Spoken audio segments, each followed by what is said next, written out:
What credentials are needed to be a gospel minister? What credentials are needed to be a gospel preacher, a pastor? What credentials then did the early church use? What were Paul's credentials? And how do the credentials that we use today commonly in the church compare with the credentials that were used in the early church, that were seen by Paul? That's what we want to explore today as we continue in the study of 2 Corinthians and enter into the 3rd chapter. An interest in the Savior's blood, died he for me, who caused his pain, for me who him to death pursued.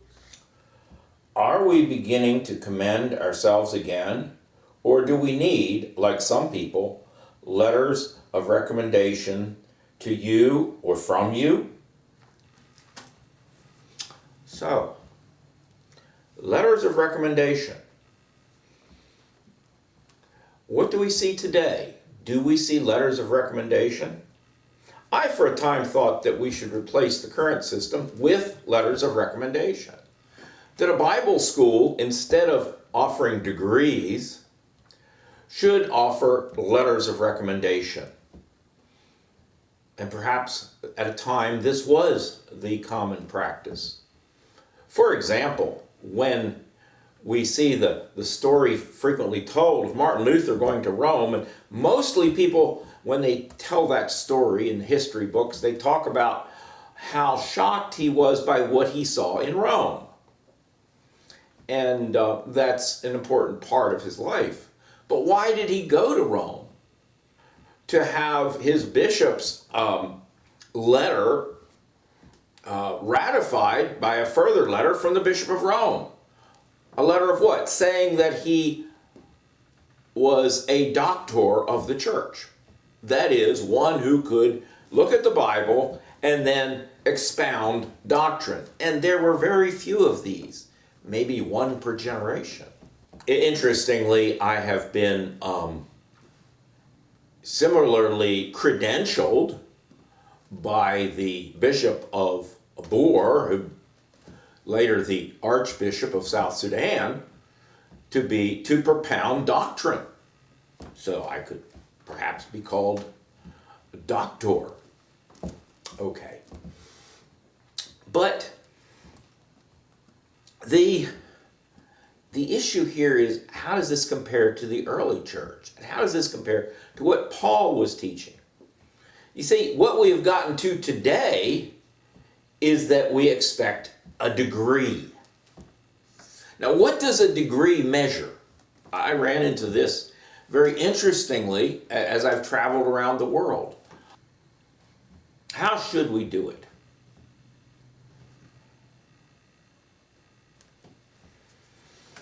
So I've seen all around the world different ways that this is viewed. However,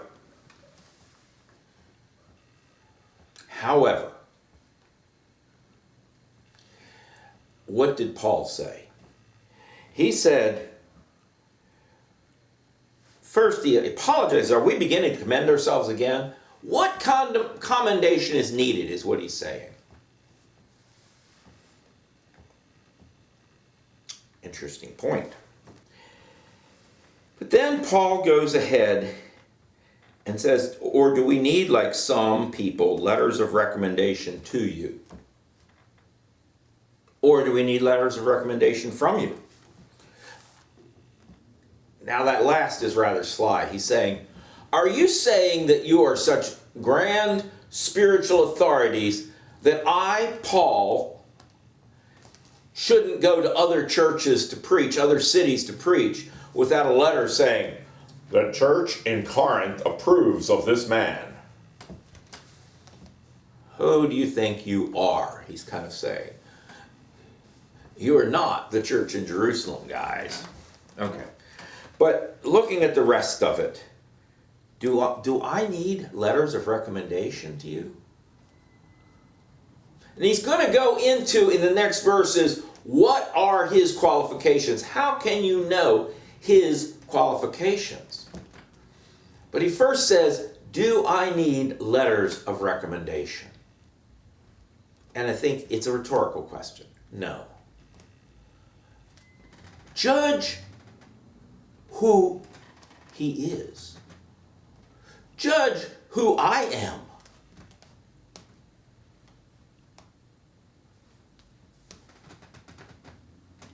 I am not good in a classroom environment.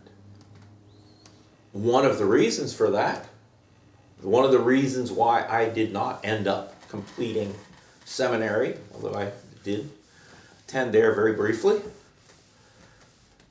is because I have a physical handicap that I was not aware of until a few years ago, that makes it almost impossible for me to complete the written, back in those days, written with the pen on paper, assignments.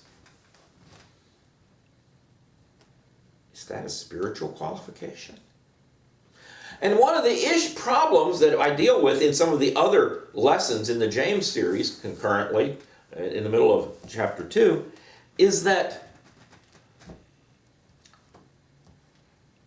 the gospel has become somewhat twisted in the way it's preached, because it is seen totally in an intellectual viewpoint. Well, why is it seen in an intellectual viewpoint? Because now all the leaders in the churches have to have a degree from an intellectual institution, a university.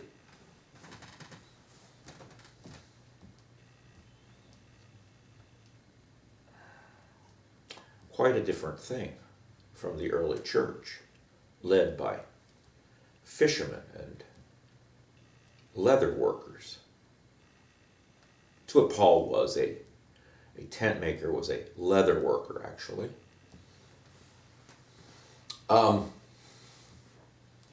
These are quite a different perspective. And so we need to consider, what are the real qualifications to call someone